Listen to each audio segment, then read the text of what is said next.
گریه‌های فرزانه ناز به خاطر سقط طفلش. پدر طفل فرزانه ناز کیست؟ فرزانه ناز در کجا زندگی می کند؟ و تصاویر کاملا برهنه فرزانه ناز در صفحات مجازی. دلیل دوری فرزانه ناز از هنر موسیقی چیست؟ من در این ویدیو پیرامون حقایق همین ماجرا خواهم پرداخت. پس در ادامه با کانال دنیا اینفو باشید.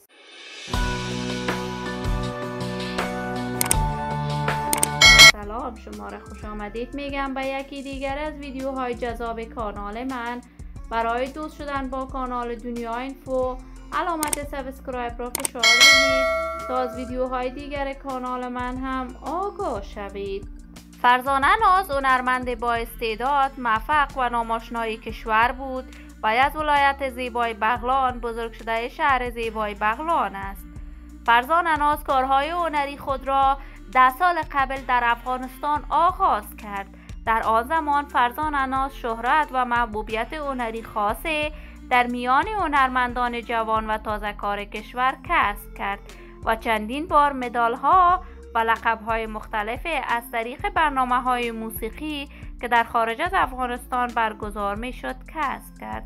فرزانه ناز کنسرتی را با حضور بیش از 10,000 افغان در ولایت زیبای هلمند برگزار کرد که یکی از شاهکارهای وی در هنر موسیقیش بود.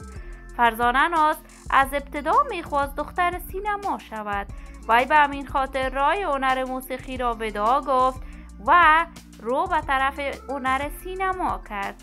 فرزانه ناز در چندین آهنگ هندی رقصید، اما در سینمای هندوستان هم موفق نشد و ای رخت سفر اکنون به کشور دبی بسته است. در کشور دبی کاملا از راه هنر موسیقی دوری گزیده و در صفحات مجازی مصروف می باشد. چند قبل تصاویری که اصلا باور دوستداران و علاقمندان فرزانه ناز نمی شد در صفحات مجازیش نشر کرد که بازتاب گسترده در صفحات مجازی داشت و نقد شدید فرزانه ناز از طرف دوستداران و علاقمندانش را به همراه داشت. فرزانه ناز در کشور دبی جدیداً تصاویر از گریه‌هایش را نشر کرده است و علت گریه‌هایش سقط طفلش بوده است.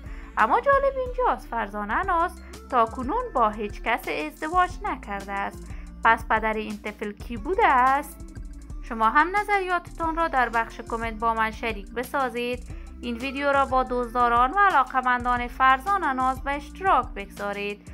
اگر تا هنوز عضو کانال من نشدید، پس برای دوست شدن با کانال دنیا اینفو علامت سابسکرایب را فشار دهید تا از ویدیوهای دیگر کانال من هم آگاه شوید. سلامتی شما خوبان آرزوی من است. تا درودی دیگر، بدرود.